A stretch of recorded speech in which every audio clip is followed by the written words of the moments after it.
भारत माता की, भारत माता की, भारत माता की।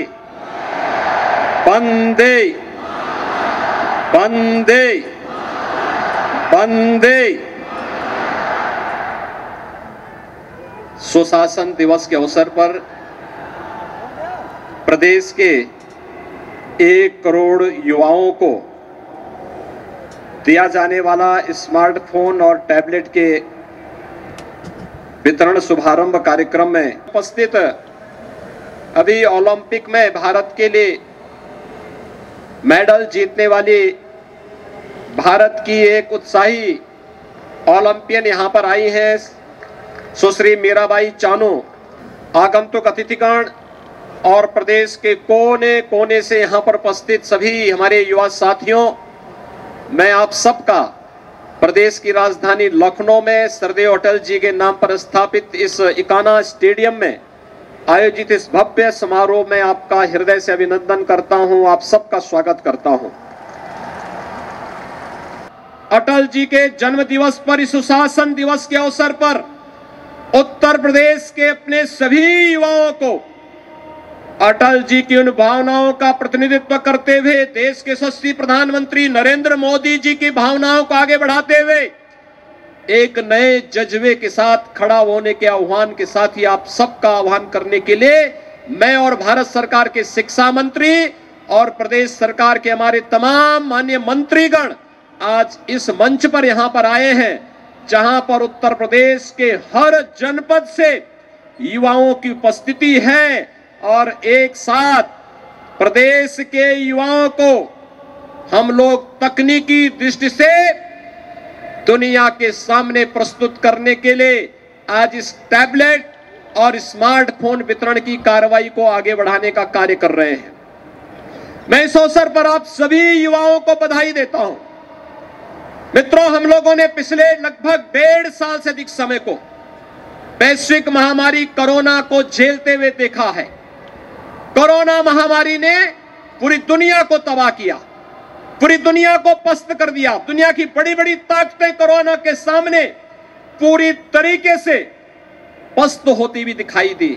लेकिन भाइयों बहनों, देश के अंदर प्रधानमंत्री मोदी जी के नेतृत्व में कोरोना प्रबंधन जिस तरीके से आगे बढ़ा, हम लोग इस बात को देखते थे। जब प्रधानमंत्री जी ने देश के अंदर जनधन योजना लागू की थी, हम लोगों को लगता था इस योजना का क्या लाभ होगा। लेकिन जब कोरोना कालखंड में जनधन अकाउंट धारी उन महिलाओं के खाते में डीबीटी के माध्यम से पैसा जाता था, तब लगता था प्रधानमंत्री मोदी जी की सोच दूरदर्शी सोच है। मोदी जी ने 7 वर्ष पहले तय कर लिया था कि हर गरीब का खाता होना चाहिए। अगर भाइयों बहनों गरीब का खाता नहीं होता तो गरीब के पास पैसा नहीं पहुंच पाता। प्रधानमंत्री मोदी जी ने स्टार्टअप इंडिया की शुरुआत 5 साल पहले कर ली थी, स्टैंड अप इंडिया की शुरुआत 5 वर्ष पहले कर दी थी, डिजिटल इंडिया की शुरुआत 5 वर्ष पहले कर दी थी और उसके परिणाम भी हम सबको देखते हुए दिखाई दे रहे थे। मैंने इसको बहुत नजदीक से देखा है, तकनीक का व्यक्ति के जीवन में क्या महत्व हो सकता है, यह हम लोगों ने कोरोना कालखंड में और भी मजबूती बहुत नजदीक से देखा है। मुझे याद है जब परीक्षाएं होनी थी, बच्चों की परीक्षाएं नहीं हो रही थी, उनको ग्रेडिंग नहीं तय हो पा रही थी और बहुत सारे युवा चाहते थे कि उनको कुछ अच्छी सुविधा मिले। मैं देखता था, गांव में जाता था, बच्चों से पूछता था पढ़ाई हो रही है, वे कहते थे पढ़ाई करना चाहते हैं लेकिन हमारे पास ऑनलाइन पढ़ाई के लिए कोई सुविधा नहीं है, स्मार्टफोन नहीं है, टैबलेट नहीं है, हम अपने कैसे अपनी पढ़ाई को आगे कर सकते हैं। ऑफलाइन क्लासेस नहीं चल रही हैं, ऑनलाइन क्लासेस के लिए हमारे पास सुविधा नहीं है। और तब सरकार ने तय किया हम प्रदेश के 1 करोड़ युवाओं को टैबलेट और स्मार्टफोन देने के साथ जुड़ेंगे, जिससे ऑनलाइन एजुकेशन के साथ साथ ऑनलाइन एग्जामिनेशन की कार्रवाई को भी आगे बढ़ाया जा सके। और भाइयों बहनों, आज इस कार्यक्रम का शुभारंभ करते मुझे अत्यंत प्रसन्नता की अनुभूति हो रही है कि प्रदेश के सभी 75 जनपदों की उपस्थिति में इस कार्यक्रम को हम आगे बढ़ा रहे हैं। और यहां पर हम लोग न केवल अपने छात्र छात्राओं को जो स्नातक और प्रस्नातक में अध्ययन कर रहे हैं उनको, बल्कि प्रतियोगी परीक्षाओं में भाग लेने वाले और प्रदेश की कोचिंग संस्थाओं में, मुझे याद है जब लॉकडाउन प्रारंभ हुआ था, सबसे पहली चुनौती हमारे सामने आई थी कि कोटा में जो बच्चे प्रतियोगी परीक्षाओं की तैयारी कर रहे थे, उन बच्चों के लिए कैसे उनको उनके घर में सुरक्षित लाया जाए। राजस्थान सरकार तैयार नहीं थी सहयोग करने के लिए। मुझे उत्तर प्रदेश से बसें भेजनी पड़ी थी कोटा, और उन सभी 15,000 बच्चों को सुरक्षित उनके घरों तक पहुंचाने के कार्य किए थे। और भाइयों बहनों, तब मैंने तय किया था, तब हमने अपने अधिकारियों को जिम्मेदारी दी थी, और जिम्मेदारी ये दी थी कि अब हमारे प्रदेश के बच्चों को प्रतियोगी परीक्षाओं की तैयारी करने के लिए प्रदेश के बाहर न जाना पड़े, इसके लिए हर कमिश्नरी हेडक्वार्टर पर इसकी व्यवस्था की जानी चाहिए।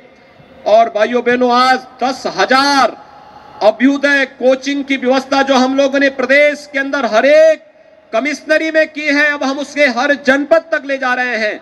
ऐसे 10,000 प्रतियोगी छात्रों की तैयारी करने वाले अभ्युदय कोचिंग से जुड़े हुए युवाओं को भी स्मार्टफोन देने और टैबलेट की व्यवस्था, फ्री में टैबलेट और स्मार्टफोन देने के साथ आज हम जोड़ने जा रहे हैं। मैं इस अवसर पर इन सबको हृदय से बधाई देता हूं, अपनी शुभकामनाएं देता हूं। भाइयों बहनों, हम सबको एक बात ध्यान में रखना होगा, और वह जब सरकार की नीयत साफ होती है तो काम भी दमदार दिखता है। सोच ईमानदार तो काम दमदार। मेरी आवाज के साथ आप बोलेंगे, सोच ईमानदार तो। दोनों ओर से, इधर से आवाज आ रही है, इधर से आ रही है, लेकिन ये सामने से आवाज नहीं आ रही है। सोच ईमानदार तो।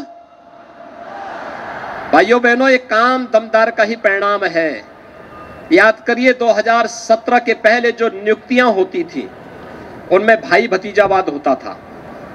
उसमें कुछ जगहों पर तो ऐसा होता था, कोई नौकरी चलती, कोई नौकरी निकली, और नौकरी निकलने के बाद एक खानदान के लोग, एक वंश के लोग, चाचा भी, भतीजा भी और मामा भी, अरे सभी लोग वसूली में निकल पड़ते थे। ये सभी लोग निकल पड़ते थे। महाभारत का कोई रिश्ता नहीं छूटता था जो वसूली में नहीं निकलता हो। कहीं शकुनी मामा निकलता था, कहीं दुर्योधन भांजा निकलता था, कहीं कोई दुशासन निकलता था, और कहीं पर कोई भतीजा निकल पड़ता था। लेकिन भाइयों बहनों, 2017 के बाद हम लोगों ने कहा कि प्रदेश के युवाओं के जीवन के साथ जो भी खिलवाड़ करेगा उसकी जगह जेल होगी, जेल। प्रदेश में पूरी पारदर्शिता के साथ भर्ती की प्रक्रिया होगी, और भर्ती की प्रक्रिया को आगे बढ़ाया गया। 10 वर्षों में 2 लाख भर्ती नहीं हो पाई थी। हम लोगों ने मात्र अभी 5 वर्ष भी नहीं हुए हैं, 4.5 लाख युवाओं को प्रदेश के अंदर सरकारी नौकरी दी है। प्रदेश में कानून व्यवस्था की बेहतरीन स्थिति दी तो परिणाम सामने आ गए। एक तरफ जो माफिया पहले गरीबों की संपत्ति को हड़पते थे, व्यापारियों की संपत्ति पर कब्जा करते थे, सत्ता उन्हें संरक्षित करती थी, उन माफियाओं की अवैध कमाई पर प्रदेश सरकार का जब बुलडोजर चलता हुआ दिखाई दिया तो उसके बाद माफिया और अपराधियों के संरक्षण दाताओं के भी होश उड़ते हुए दिखाई दिए। लेकिन प्रदेश में निवेश बढ़ा, एक जनपद एक उत्पाद की नीति हम लोगों ने लागू की, और परिणाम था 1,61,00,000 नौजवानों को प्रदेश के अंदर ही उन्हीं के गांव और उन्हीं के जनपद में रोजगार भी उपलब्ध होता हुआ दिखाई दिया। और यही नहीं भाइयों बहनों, स्वतः रोजगार के साथ विश्वकर्मा श्रम सम्मान जैसी योजनाओं के साथ जोड़ करके 60 लाख युवाओं को हम लोगों ने प्रदेश के अंदर स्वतः रोजगार के साथ जोड़ा। आज परिणाम है, लोग मौचक हैं। जब हमारे पास आंकड़े आते हैं 2017 के पहले 15-16 तक प्रदेश के अंदर अनएम्प्लॉयमेंट रेट लगभग 18% था। आज उत्तर प्रदेश के अंदर अनएम्प्लॉयमेंट का जो रेट है वह 4.5% है। ये दिखाता है हमारे प्रयास सही दिशा की ओर आगे बढ़ रहे हैं। हमें नए भारत के नए उत्तर प्रदेश की ओर आगे कैसे बढ़ना है, ये प्रधानमंत्री जी की ईमानदार सोच को दमदारी के साथ प्रदेश के अंदर लागू करने का कार्य आज प्रदेश के अंदर लागू किया गया है।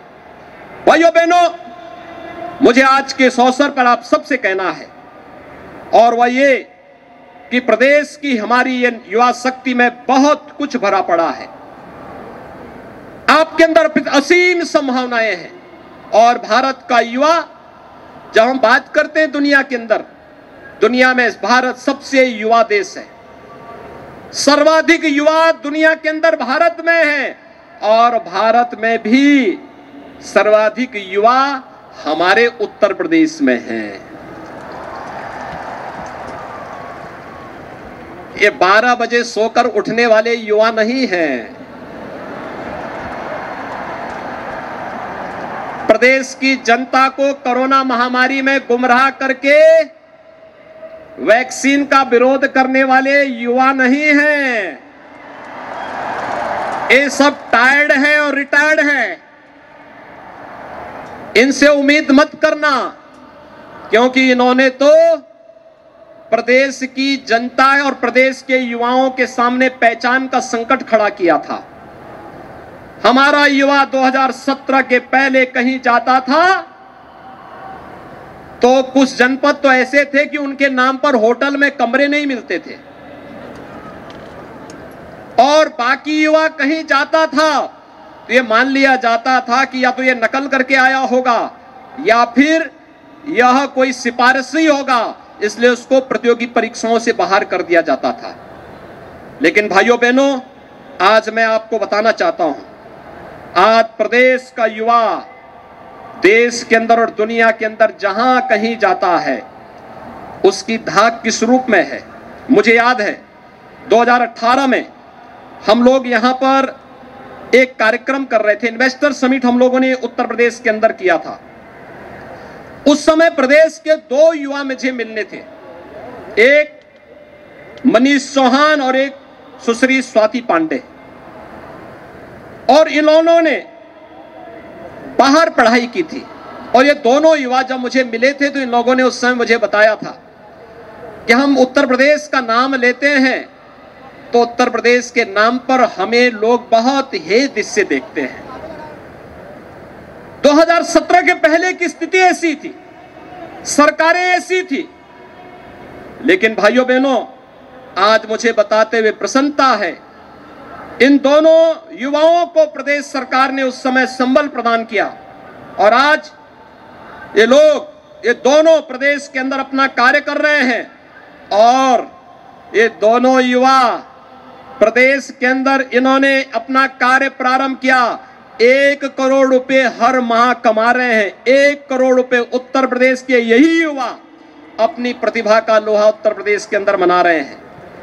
मुझे याद है गाजियाबाद की भी एक सीवी सिंह ने हमें चश्मे की बिक्री का एक क्लियर देखो ऑनलाइन पोर्टल उन्होंने स्थापित किया और उसके बाद 40 करोड़ रुपए प्रतिवर्ष की बिक्री है उनकी।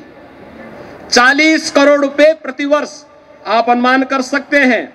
और अब यह एक अपना स्टोर भी अलग से स्थापित करने जा रही है। भाइयों बहनों, यही नहीं, एक अन्य नौजवान है तरुण जोशी। इनका स्टार्टअप आईजीपी प्रतिवर्ष 400 करोड़ रुपए की बिक्री कर रहा है। अंतर्राष्ट्रीय कंपनी द्वारा इसका जो मूल्यांकन किया गया है वह किया गया है 1500 करोड़ रुपए का। और मैंने तो देखा है उत्तर प्रदेश के युवाओं को आज देश और दुनिया में नए नए पैकेजेस मिल रहे हैं, अच्छे पैकेज मिल रहे हैं। और यही नहीं, हॉकी में भी तो उत्तर प्रदेश का एक खिलाड़ी था, ललित उपाध्याय। ललित उपाध्याय ने ओलंपिक में कांस्य पदक जीतने वाली टीम का हिस्सा बनकर के उत्तर प्रदेश के युवाओं के मनोबल को बढ़ाने का कार्य किया था।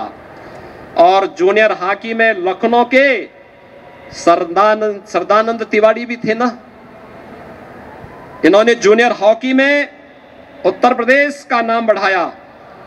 और भाइयों बहनों, अभी तो बहुत सारे ऐसे युवा हैं। आपने अभी ललितपुर की होनहार बालिका कुमारी नंदनी कुशवाहा के आर्टिफिशियल इंटेलिजेंस पर जो उन्होंने कार्य किया है, यह जो प्रदर्शनी है अखिल भारतीय स्तर पर टॉप 20 में इसको भी स्थान मिला है। आखिर हमारा ये वही युवा है जिस युवा ने हमेशा अपनी प्रतिभा का लोहा मनवाया है। और मैं तो आपसे कहना चाहता हूं, भगवान श्री राम ने जब कहा था निस्सरहीन करो मई भुज उठाए प्रण कीन, उस समय भगवान राम की उम्र ही क्या थी। उस कालखंड में भगवान राम भी युवा ही थे, आपकी तरह युवा ही थे।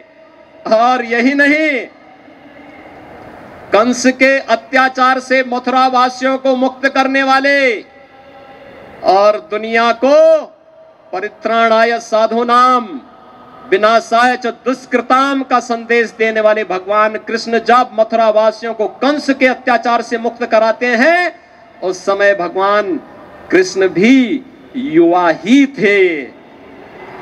भाइयों बहनों, यही नहीं, दुनिया को निर्वाण का संदेश देने वाले बुद्ध या फिर आदि शंकराचार्य, ये युवा ही थे।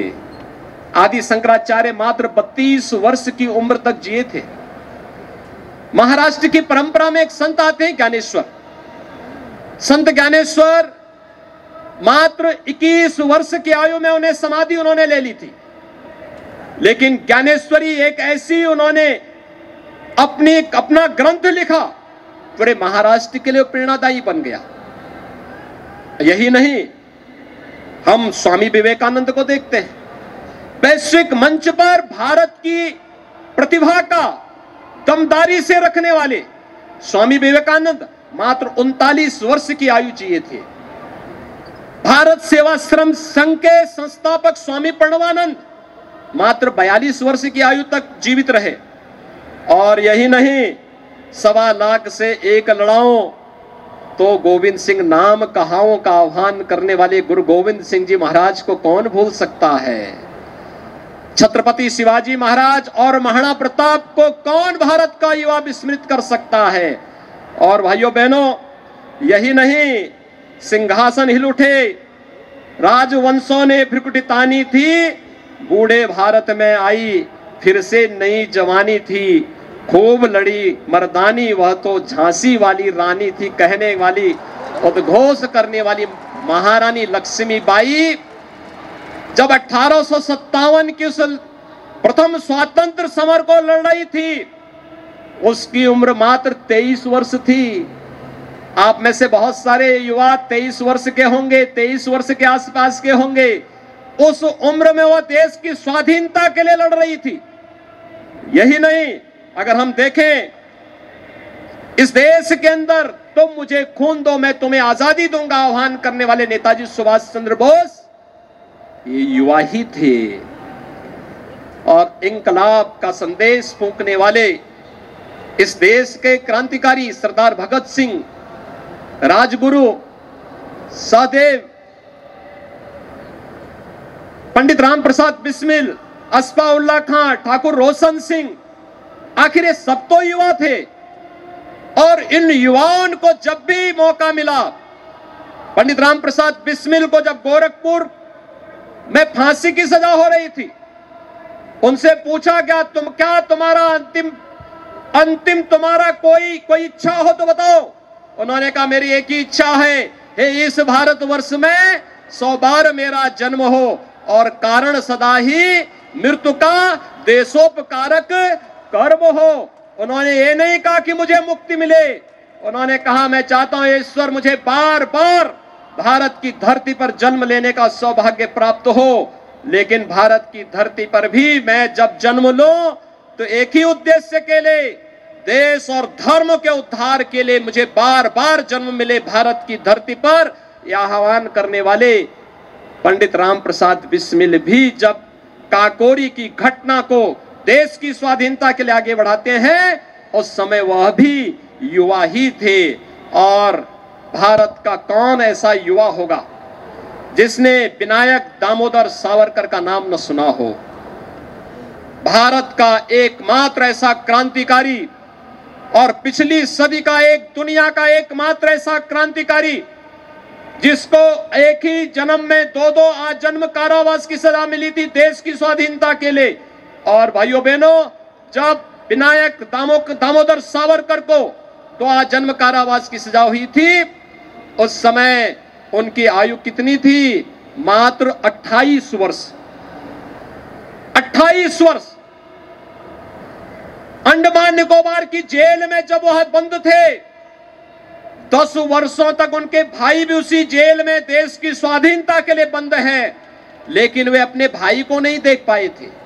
इतनी कड़ी सजा उनको वहां दी जाती थी, लेकिन तब भी देश की स्वाधीनता से इन लोगों ने कभी भी अपने आप को आगे नहीं किया। और महाभारत का दृश्य भी हम नहीं भूले होंगे, वीर अभिमन्यु का। क्या उम्र थी वीर अभिमन्यु की? मात्र 16 वर्ष। भाइयों बहनों, भारत के अंदर ही नहीं, दुनिया के अंदर भी युवाओं की कमी नहीं थी। मैं अभी देख रहा था, हमारे डॉक्टर शकुंतला मिश्रा के हमारे एक युवा इस मंच पर आए थे और वह दिव्यांग है, और दिव्यांग होने के बावजूद सागर उपमन्यु दृष्टिबाधित है, लेकिन किस बेबाकी से कर रहे थे। मैं सचमुच अभिनंदन करूंगा सागर का कि किस बेबाकी से उन्होंने अपनी बात को रखा और किस लाजवाब तरीके से कहा। 5 लोगों ने अपनी बात को बहुत अच्छे ढंग से रखा, लेकिन एक दिव्यांगजन जिस मजबूती के साथ अपनी बात को रखा।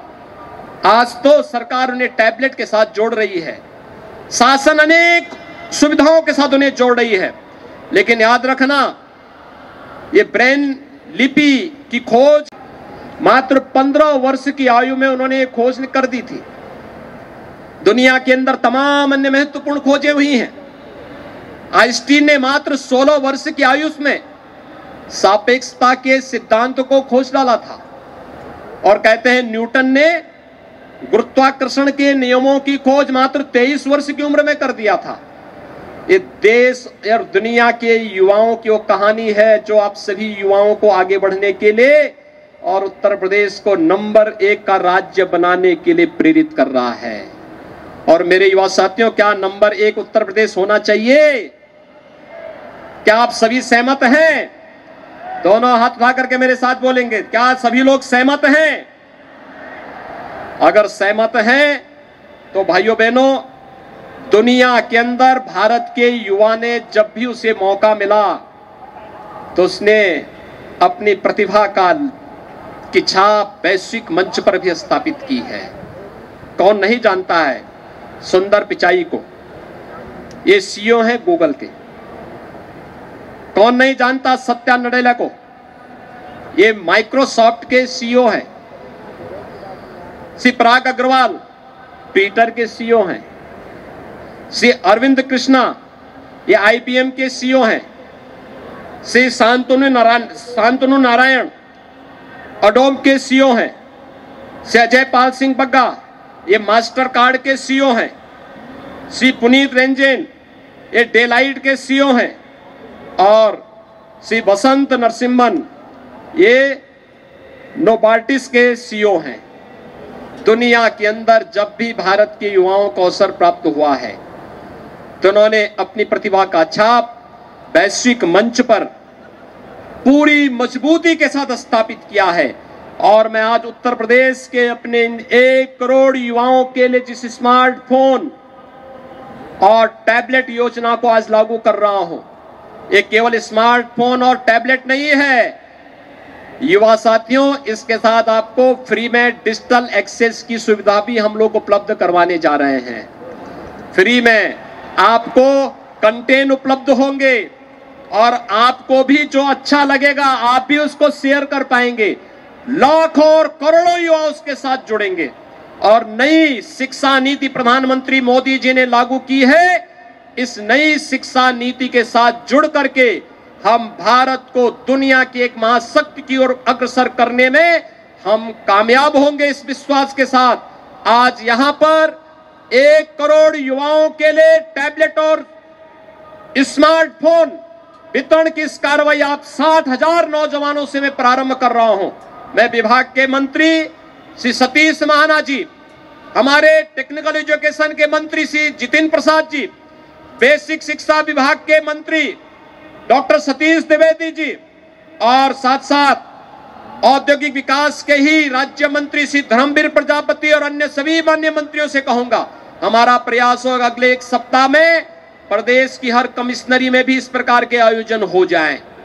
वहां पर भी हम कुछ नौजवानों को टैबलेट और मोबाइल फोन के साथ जोड़ करके डिजिटल क्रांति को गांव-गांव तक पहुंचाने, ऑनलाइन एजुकेशन से लेकर के ऑनलाइन एग्जामिनेशन और प्रतियोगी परीक्षाओं की तैयारी करने वाले अपने युवाओं को भी इसके साथ जोड़ेंगे। मैं इसके साथ ही एक बार फिर से आज के इस अवसर पर जब यहां पर सुश्री मीराबाई चानू को जो भारोत्तोलक में जिन्होंने 49 ग्राम में भारत के लिए मेडल जीता था ओलंपिक में, जोरदार करतल ध्वनि से उनका आप स्वागत करिए। जोरदार तरीके से उनका अभिनंदन होना चाहिए। वे आज आई हैं और आप सब जानते हैं कि उनका जन्म 8 अगस्त 1994 को इम्फाल मणिपुर में हुआ। टोक्यो ओलंपिक में उन्होंने भारत के लिए रजत पदक जीता है और इससे पहले 2018 में गोल्ड कोस्ट ऑस्ट्रेलिया में आयोजित राष्ट्रमंडल खेल में उन्होंने स्वर्ण पदक, ग्लासगो स्कॉटलैंड में 14 में आयोजित हुए राष्ट्रमंडल खेल में रजत पदक जीता था। 2017 में उन्होंने यूएसए में आयोजित भारोत्तोलक विश्व चैंपियनशिप में स्वर्ण पदक जीता और 2020 ताशकंद में आयोजित एशियन चैंपियनशिप में उन्होंने कांस्य पदक जीता। आज वे हमारे बीच में हैं। राज्य सरकार ने ओलंपिक में मेडल जीतने वाले खिलाड़ियों को सम्मान दिया। आज वे आए हैं। मैं आप सभी की ओर से, प्रदेशवासियों की ओर से उन्हें बधाई देता हूं, उनका अभिनंदन करता हूं और साथ साथ अपने इन सभी युवाओं को और प्रदेश के 1 करोड़ युवाओं को भी मैं इस अवसर पर अभिनंदन करता हूं और आपको बधाई देता हूं कि इन योजनाओं का लाभ आप सबको प्राप्त हो सके। इस विश्वास के साथ हमारे कवि ने जो बात कही कि नए युग का सृजन युवकों तुम्हारे हाथ में है, समूचा जग युवा पीढ़ी तुम्हारे साथ में है। प्रवर फौलाद सच मानो तुम्हारे गात में है, नए युग का सृजन युवकों तुम्हारे हाथ में है। सफलता तो तुम्हारी बात में है, जज्बात में है, नए युग का सृजन युवकों तुम्हारे हाथ में है। इन्हीं शब्दों के साथ मैं आप सबको हृदय से बधाई देता हूं, अपनी शुभकामनाएं देता हूं। आप स्मार्टफोन और टैबलेट का लाभ लें। डिजिटल एक्सेस के साथ साथ बेहतरीन कंटेंट आपको राज्य सरकार के द्वारा उपलब्ध होगी। इस विश्वास के साथ आप सभी राष्ट्रीय शिक्षा नीति के साथ जुड़ करके प्रधानमंत्री मोदी जी के सपने को साकार करके उत्तर प्रदेश को देश के अंदर नंबर 1 बनाने की इस अभियान के साथ जुड़ेंगे। आप सबके प्रति मेरी शुभकामनाएं। मित्रों, आज का दिन हम सबके लिए सुशासन दिवस के दृष्टि से बहुत महत्वपूर्ण है। देश की 2 महान विभूतियों का आज जन्मदिन है। ये 2 महान विभूतियां देश के पूर्व प्रधानमंत्री भारत रत्न श्रद्धेय अटल बिहारी वाजपेयी जी और इस देश के अंदर स्वाधीन भारत के अंदर भारत की शिक्षा पद्धति कैसे होनी चाहिए, पराधीन भारत में ही 1916 में काशी हिंदू विश्वविद्यालय की स्थापना करने वाले प्रख्यात समाजसेवी, स्वतंत्रता संग्राम सेनानी पंडित मदन मोहन मालवीय जी, भारत रत्न पंडित मदन मोहन मालवीय जी की भी आज जयंती है। इन दोनों महापुरुषों की इस पावन जयंती के अवसर पर मैं इन दोनों महापुरुषों के द्वारा राष्ट्र सेवा के लिए किए गए कार्यों को कोटि कोटि नमन करते हुए इन दोनों महापुरुषों को प्रदेश शासन की ओर से विनम्र श्रद्धांजलि भी अर्पित करता हूं। मित्रों, लखनऊ अटल जी की कर्म भूमि रही है और देश के अंदर 6 दशक तक भारत की राजनीति को उन्होंने जिस शुचिता पारदर्शिता के साथ एक नई दिशा देने का कार्य किया था, वह पूरे भारतवासियों के लिए सार्वजनिक जीवन में कार्य करने वाले प्रत्येक जनप्रतिनिधि के लिए और जीवन में सार्वजनिक क्षेत्र को अपनी सेवा का माध्यम बनाने वाले युवाओं के लिए वह सदैव प्रेरणादायी बना रहेगा। आज अटल जी भौतिक रूप से हमारे बीच में नहीं है, लेकिन अटल जी की प्रेरणा हम सबको एक नई दिशा निरंतर देती रहती है। अटल जी ने एक बात बहुत मजबूती के साथ कही थी और मित्रों, मैं अपने युवाओं से भी इसके बारे में कहना चाहूंगा। उन्होंने एक बात कही थी कि खासतौर पर देश के सार्वजनिक जीवन में कार्य करने वाले सभी नागरिकों के लिए, और उन्होंने कहा था कि सिद्धांत विहीन राजनीति ये मौत का फंदा होती है। जीवन में व्यक्ति को कुछ मूल्य और कुछ सिद्धांतों के लिए जीना चाहिए। अपने लिए जीना ये जीना नहीं होता है, लेकिन जो व्यक्ति लोक के लिए जीता है, समाज के लिए जीता है, कुछ मूल्यों और आदर्शों को लेकर के आगे बढ़ता है, उसी का जीवन सार्थक होता है और वही समाज के लिए प्रेरणादायी बनता है। अटल जी का पूरा जीवन लोक कल्याण के लिए था, राष्ट्र कल्याण के लिए था और युवाओं के लिए तो उन्होंने एक नई प्रेरणा ही दी थी। अटल जी ने एक बात कही थी, उन्होंने कहा था, और मैं आप सभी युवाओं से कहना चाहूंगा, अटल जी ने कहा था कि छोटे मन से कोई बड़ा नहीं होता और टूटे मन से कोई खड़ा नहीं होता। याद रखना युवा साथियों, सोच कभी छोटी नहीं होनी चाहिए। बड़ी सोच होगी तो विराट सोच आपके व्यक्तित्व को भी एक नई विराटता प्रदान करेगी। संकुचित सोच एक संकुचित दायरे में हमें कैद करके रखती है और ये संकुचित सोच हमें न घर की रखती है न घाट की बनाती है।